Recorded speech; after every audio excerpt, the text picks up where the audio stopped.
You don't need to know basketball to learn about Russell Westbrook.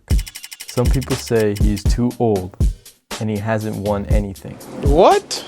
But others choose to witness the beauty in the strength of his unique play style, fine-tuned to the cadence of his rapidly beating heart.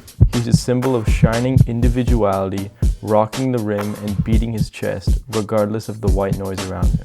You can always count on Westbrook to undeniably be himself. Why not? Everyone else is already taken. Out of timeouts. Adams gives it back to Russ. Deep shot. What a perfect ending! Westbrook held by his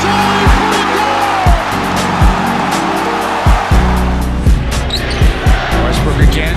Comes up shooting again.